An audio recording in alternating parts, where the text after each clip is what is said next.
Well, here we are. Jujutsu Kaisen Modulo Chapter 18 is finally here. The break week is over. I've been absolutely dying to, one, to read the chapter, and two, talk about it. This chapter has absolutely everything that I look for when it comes to a great chapter. It has incredible art. Obviously, Yuji Iwasaka has been doing a phenomenal job, but then it has incredible character moments. So shout out to Gege for his writing. It has power scaling implications, and honestly, it just progresses the plot forward and just feels very meaningful on all fronts. So let's just dive right into it. The chapter opens up with a scene of Tsurugi and Maru here, and it explains that Yuta Okotsu's ring, a cursed tool that was registered to the Gojo family's warehouse. It still contains his immense cursed energy as well as the will of Rika Orimoto, who remains subordinate to him. So obviously the Shikigami that was left behind by the original Rika, the vengeful cursed spirit, that was imbued and is still subordinate to Yuta, and the ring stores his immense cursed energy on top of it. We see Maru activate an aspect of his chaos and harmony curse technique, and he begins to try to flip the whole landscape around on Tsurugi. We get this beautiful double page spread of them floating upside down all around with rubble all over the sky. Honestly, you can't tell what's up, what's down. So it's a very, very dynamic and cool shot. But then Tsurugi, Rika, I don't even know what we want to call them, the combined version of them, kind of darts off the rubble to then strike Maru with a piece of rubble itself. And this is again where we have Rika speaking for Tsurugi and says, like, it's so fun, it's like being on a roller coaster, obviously referring to the effects of Maru's curse technique. And Tsurugi's just telling her to stop talking, but Rika just continues talking about she hates amusement parks because there's too many screaming brats. So Rika just has like a terrible personality. The only thing that she loves is Yuta, and everything outside of that, especially kids, other women, she totally has no love for those things. And Maru is even thinking to himself, like, why does he look like that? What's up with the other, like, dual personality thing going on here? And he's wondering, like, what is the source of this immense power? And he surmises that it must be the ring that was left by his grandfather as a memento. He heard about the ring through Yuka and Tsurugi, and then he talks about the fact that the amount of cursed energy that is imbued in the ring is not something that can be contained within a single person, and that someone with unfathomable power must have poured cursed energy into the ring over the course of years or decades, which is insane because it's hard to know, because Yuta himself had the second highest amount of cursed energy in the entire series behind Sukuna. He had stated to be about half of Sukuna's cursed energy reserves, which is already insane. But it's like if he was taking that and over the decades just continuously pouring it into the ring as well, and it has more than that, then that is a crazy implication to just the sheer amount of cursed energy that Tsurugi may potentially be able to wield right here. Now, I don't know how much exactly. Of course, we're never going to get like an exact amount, but it is a ton. And Maru tries to use his third eye to kind of do the mental confusion ability that we've seen it used for in the very first chapter, and then against the old geezer curse user to kind of like throw off his mental state and disorient him. But Tsurugi, Rika just straight powers through that and just headbutts Maru right in the face, and then hits him with a punch that sends him flying off the rubble and into some sort of water that I still can't tell if this is just like water floating somewhere. Everything, it just is like folded in on itself, and I can't tell what's up, what's down. So let me know down below if you can kind of figure out what's going on here. But he splashes through some water and talks about the fact that like his curse technique is not really affecting Tsurugi and Rika, because he's basically just using brute strength to power through his curse technique like it doesn't even matter, which is insane. It kind of reminds me a little bit of when Hakari first starts battling against Kashimo, and we know Kashimo has a unique cursed energy trait that it's like electricity. So even when you come in contact with it, even if you're using reinforcement, it does not take away the shock factor, the actual like feeling of being electrocuted, because that's what Panda was experiencing. And we know that's like what Nue does as well. But because of Hakari, he was already in jackpot. He says like, oh, I feel like a tingle or something. And Kashimo basically says with the amount of cursed energy he has, he's just neutralizing that effect to where it doesn't even really feel like anything.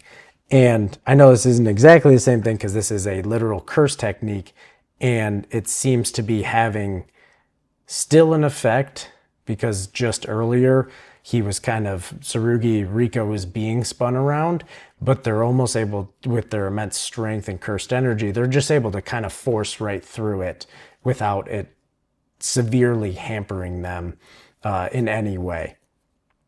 And Tsurugi just kind of like floats down and apologizes to Maru because he says he's going to win no matter what it takes. And Maru just says, you don't have to apologize. And we get an absolutely incredibly detailed drawing, and it's Maru with like all of a sudden all these like tree branches and vegetation grown all around him, and he's like shaded out and you can just see his third eye. Looks incredible. Obviously he's somehow using the harmony aspect of his curse technique to maybe make the plants grow at like a rapid rate, and then maybe use the chaos portion of it to then manipulate them into like doing things that they normally wouldn't do, to maybe attack, restrain, whatever it might be against Tsurugi. And he says, finishes it off by saying, because I feel the same way. So obviously they're both locked in, they're both intent on winning, and they're both sorcerers and warriors, and they're going to respect each other by not holding back, by going out all out against each other. So incredible dynamic here. The fight just keeps getting better with them. And then even though that fight is so interesting and it's great, we switch back to Maharaga versus Dabura. And I would lie if I said I wasn't super hyped that it switched back. Because like I said, I'm enjoying the Maru and Tsurugi portion, but man, oh man, the Maharaga Dabura fight is just so epic that I gotta just be honest. It's like I want more and more of this. And with it opening up with Maharaga standing upon this pillar, just aura farming, fully shaded out, his face wings spread out. Like Yuji Iwasaka is flexing so hard with Modulo. It's actually insane. And specifically with Maharaga, because we also know one of the ways Gege actually enticed Iwasaka to work on this series with him was telling him about the prospect that he will get to draw Maharaga. And I totally get it. Maharaga, again, is like, his character design is impeccable. Such a cool character, along with the incorporation of the adaptation ability. So sick. And love seeing like the two large faces of Dabura and Maharaga. They're just staring at each other. But Dabra here makes the observation that Maharaga's demeanor has changed. And then he proceeds to like put his hand out, and you see like these rays of light covering kind of like the sky above Maharaga, but then they kind of like crisscross, appearing to go through his body. So it's almost like these remotely controlled like beams that are more sword-like rather than like the cylinder rods that we've seen of light. And these are more like blades that kind of cut through. But it looks like it severs Maharaga into, you know, what would be multiple pieces. But Maharaga just straight flexes and shatters those rays of light.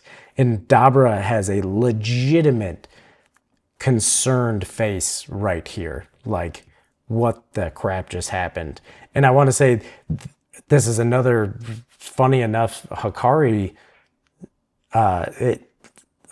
like thought-provoking situation is this panel of Maharaga like flexing and shattering the light so closely resembles Hikari when he was in his domain going for, I believe, like his second jackpot, that he was doing the respins, the renewal, where he was like taking damage from Kashimo, and he was not in jackpot mode, but then he could like respin the beginning of like the sequence and basically like shatter. It was like shattering glass, and he like flexes and he's like, renewal, I believe that's what he says, and it like heals the damage that he just took.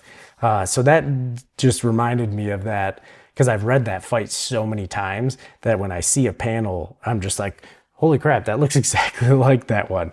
But then all of a sudden Maharaga is no longer up on that pillar. He is right next to Dabra on the ground, and Dabra goes to, you know, kind of check, and we see Maharaga get out the sword of extermination. So it kind of like comes out of his bandages on his forearm, and we know it's, you know, that's the sword of extermination. It's specialized for killing cursed spirits. It's able to emit positive energy. So he is going in for a strike with the blade, but Dabra already had reacted and kind of gets up on Maharaga's shoulders yet again, puts his palms directly in Maharaga's face, and then proceeds to like shoot out these cross or X looking light beams that seemingly would have blew Maharaga's head into a million pieces. But we see Maharaga here unfazed, and even Dabra is like, it's not working. But then we see Maharaga counterattack with the blade of extermination right across Dabra's face. It slices across the bridge of his nose, and he's thinking to himself, he's rendered my curse technique completely ineffective. So whereas before, even after the first spin of the wheel, the light rays were still damaging Maharaga. They were still having an effect. But after these subsequent spins, they are completely ineffective. And then the next panel is this crazy one of Maharaga, like he's literally going to dunk a basketball, but he ripped off a street light here from like a traffic light and slams Dabra across the head with it. And it reminds me, this is not the first time, surprisingly, that we have seen a character use a traffic light as a weapon in JJK. Sukuna also took a stoplight or a traffic light and threw it at Gojo during their bout against each other. So crazy to see that happen not once but twice. And as Maharaga is landing these hits on Dabra, he is continuously thinking, obviously, because he doesn't know what the heck is going on here. Like, why are they his technique? Why is it ineffective now? So he surmises that that's his ability. He devoured my technique to adapt to it. Devoured, basically intake it, experience it, and then adapt. But he uses the term devoured. And now that the wheel has stopped spinning, he wonders if the adaptation is complete. And we know actually that Maharaga's adaptation is not a stagnant thing where he does not just, he will continue to adapt, even if it's to the same phenomenon, he will continue to adapt to come up with better and better countermeasures as the fight goes on. Because we know from the Gojo versus Sukuna fight, when he first adapts to,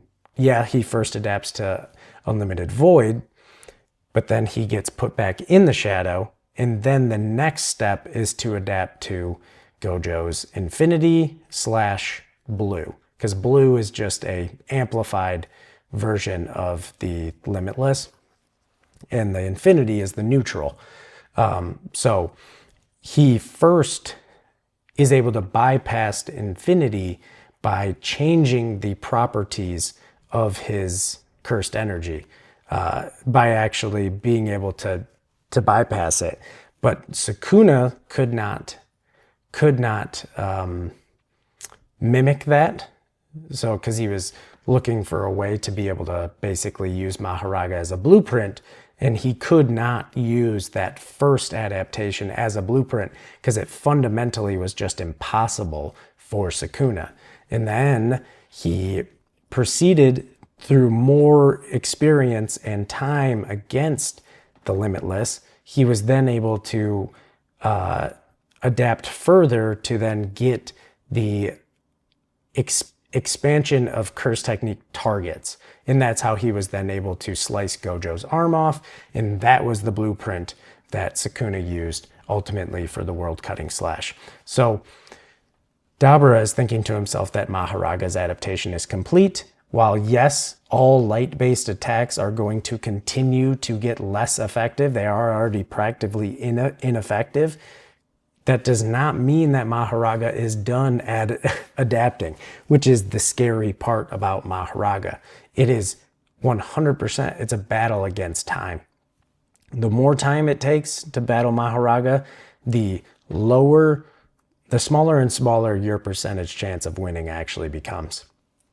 So he is still just getting hit over and over, and he's just reeling and thinking in his mind, do I not have any other way to fight back? Am I going to lose? He's actually thinking about that. And then we jump to a flashback back on their planet of Samuria, and we get to see both a younger version of Dabura with a younger Dura here, his best friend. And Dura is saying, like, shouldn't you try to be friendlier with the Diskunte, his own tribe, Dabura's own tribe? And Dabura said, he takes it, he slumps down. He's like, am I that unpleasant to be around? And Dura's like, no, that's not what I meant. Like, I appreciate it, and no offense, but you're the only one who's a worthy opponent. And we know that Dura himself was an incredible warrior who had won that tournament that even other Diskunte were a part of as well. It was just Dabura who was so far beyond anybody else that then when they had to fight, even for someone like Dura, he stood no chance against Dabura. And Dabura had to fight because of his sister being held hostage. And Dura continues to say that, it must be hard to be isolated even among your own people. And especially considering your sister's position, which we still have not got any further information on Dabura's sister. We knew she was being held hostage for that battle in particular, but here he says, considering your sister's position. So I don't know if maybe she was like a bride of the chieftain or someone important within the Diskunte. I'm not exactly sure here. Maybe eventually we'll get some more information on that. I'd love to hear if you're interested in sharing, like, what are your kind of thoughts on Dabura's sister and her situation? I mean, she has the death curse thing on her as well. But Dabura continues, he leads off there saying like, the Diskunte warriors are very proud. If I stand among them, it would only create tension. Basically, he is so strong. He is so strong in the warriors of his clan of people are so proud that his presence alone creates tension because he is just so far beyond them. And then we cut back to the current time, and Dabura is thinking to himself, and he's saying like, this is incredible, Dura. I think I might lose, because this is something that has not been conceivable to this man ever. It just has not, the thought has not even popped into his head ever. And he says, I'm in pain and I'm afraid. And he has this look on his face. He's bleeding and he looks genuinely scared. He genuinely looks scared, believes he might lose this fight. And I know, I'm not on social media outside of making videos of my own, but I just know already that this panel, this whole situation, the power scalers, agenda pushers, people who only look for aura, they are just, I know it, they are going to be dunking on Dabura, which isn't insane to me, but they're going to be like, you know, like he's a bum, he's a fraud, he just lost all his aura, like all the things that people say. It's just, it's ridiculous, honestly. To me, this is not a bad thing for Dabura.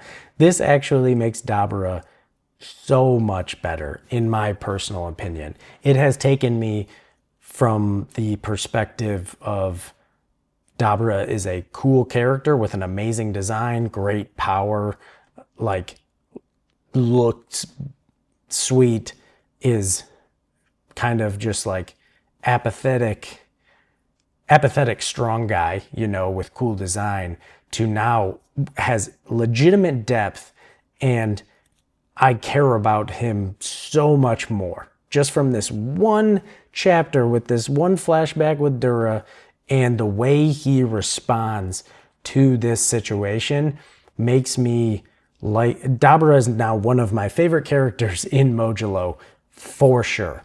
And it's not because of his strength. It is because of his character. And that's this, it's just crazy to me, because this is like if you were to call like pre-awakened Teen Gojo a fraud or a bum for losing to Toji. When it's like, he wasn't. He was very similar to, there's a lot of parallels between Dabura and Gojo, especially, where they were both born just so incredibly powerful, but they had two totally different demeanors. So before I even get into that, the flashback continues on, and Dabura is continuing to say, like, I barely have to try at all, and I can beat them. When people are jealous of me or won't accept me for who I am, it makes my heart ache with this throbbing pain. I'm a warrior and I'm strong, but I don't want to fight. See, this whole sentence, like, he is being isolated and they won't accept him because he is just too strong and he doesn't even want to fight. But if he does, he barely has to try at all and he can just beat them all. Whereas Gojo was the same way as a young person his whole life. He's just been so much stronger than everybody else. But Gojo was more of the arrogance route, where he did enjoy fighting. He enjoyed fighting. He enjoyed his superiority over other people, and he was much more arrogant in his youth. He was like, yeah, I am the strongest, and so what? What are you going to do about it? I don't care how you feel. I'm the strongest. Whereas Dabra here, same situation, born stronger than everybody without even having to try. But he doesn't, it makes his heart ache because he doesn't even want to fight. But his people are all proud warriors, and what they value the most is strength, and he has it. But they also are, jealous of him and his stature and his power. And that's what I'm talking about. The parallels between him and Gojo are so similar.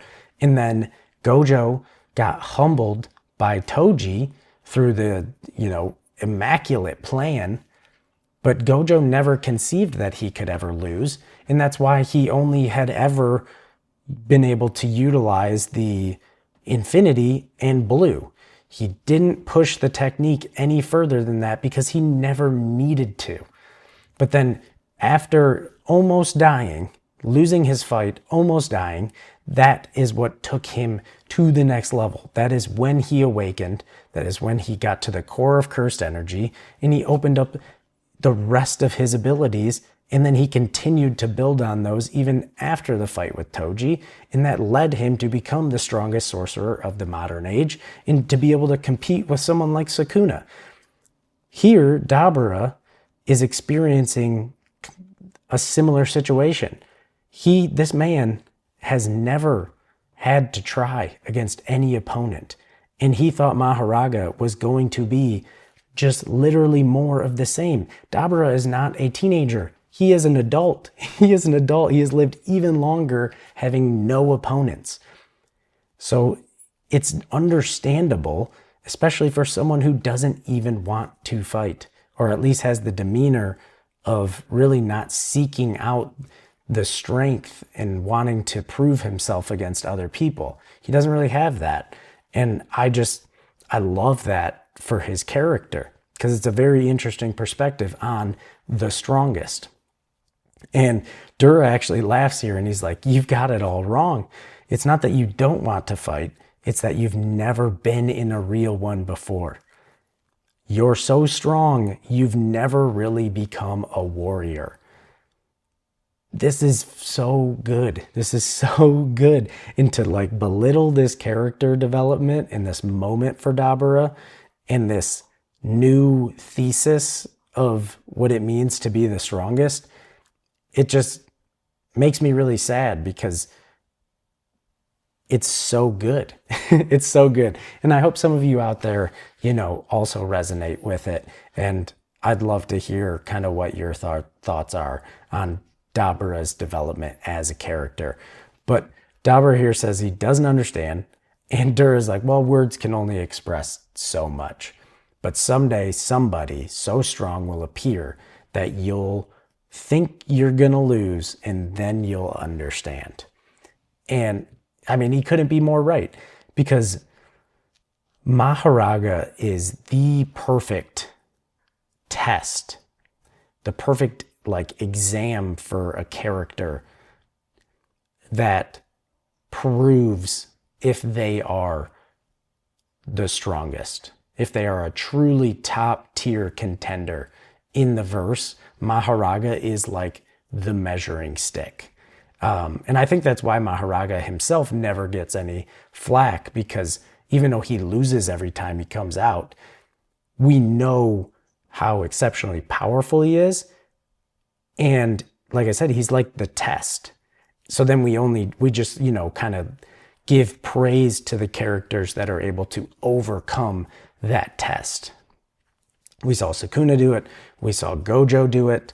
And where we're leading towards, this is where Dabura is potentially going to take his step forward. Because you could take any character, and if they don't take Maharaga seriously early on, and they just use their techniques on him, given enough time, Maharaga literally beats everybody. For Sukuna, if he doesn't have the flame arrow, and he even admitted earlier in the series, yeah, it's not at full power, but if Megumi would have summoned him back at the detention center, that he could have lost to Maharaga. That's Sukuna. That is saying something. that if you do not come out the gate with literally your biggest attacks, if you don't have like this super deep bag of abilities, then you will just straight up lose. You'll straight up lose. Even if you have, because I fully believe if Dabura, with what we've seen of his power, that if his very first attack, which would not make for a very interesting fight, but if his very first attack would have been something, would have been like his maximum output, like Light Blast, I literally think it would have eliminated Maharaga in one shot. I think he absolutely has that power, but he didn't. He just used basically a normal attack, and then from that point on, Light was never going to put Maharaga down. So when you don't know, about this ability, it's so incredibly, like so fast it can just turn bad. So I love this for Dabura because he is just getting pounded on by Maharaga, and he's saying like, I see, fighting because you want to, or not fighting because you don't want to, neither of those were actually fighting. And he thinks back on Dura before he fought him, and he says, will you protect the Brumelians for me?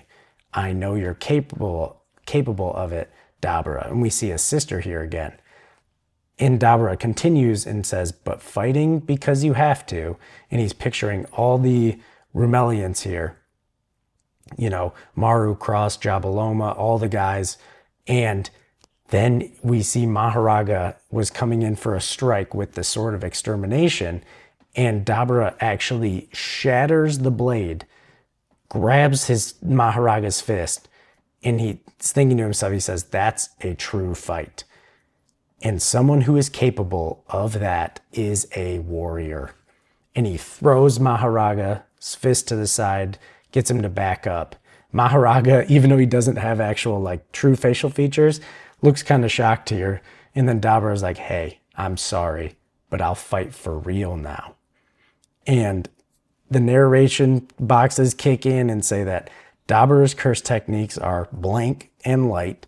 However, Dabura's physical body could not withstand the acceleration of light.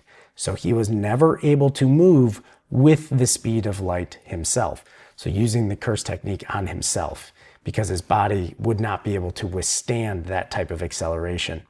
He says, if my curse techniques are ineffective against him, then there's only one thing left to do.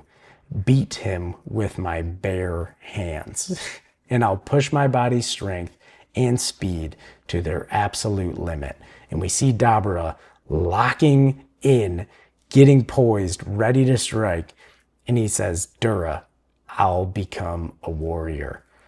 Beyond the limits of mankind, Dabura Karaba rips across the battlefield at sub-light speed. And that is where chapter 18 ends. I mean, this is literal peak. I know everyone uses that term, but this is peak shonen right here. It's actually so dang good that people who would try to belittle this moment, this chapter with agenda, I just don't, it seems like such a waste. So, I mean, this has so many implications. This is crazy. I am a little bit confused that the fact that it says Dabura, his curse techniques, plural, and it's the blank, the box, and light. But then it says he thinks to himself, my curse techniques, plural, are ineffective against him. But we have not seen the other technique, or at least seemingly we haven't, unless that physical manifestation of like killing intent is infused in the light, and that's what makes it kind of more of a tangible thing. So he's like combining two things to then produce what he uses. I don't really know. I'd love to kind of hear from you guys again in regards to what's going on with the curse techniques, plural situation here. But I could talk about this chapter all night, but I won't for the sake of you all. But this was such a great chapter. Modulo is just in an absolute tear right now through its recent chapters, and I'm so happy to be a Jujutsu Kaisen fan, and super excited that I get to actually make videos on it and go on this journey with anybody who's willing to watch. So please, feel free to comment if you're interested in maybe having a discussion with me. I'd love to hear from any of you. So, but that's where I'm going to end this one. Hope you guys are having a great day or night wherever you're at, and I will catch you guys in the next chapter. Peace.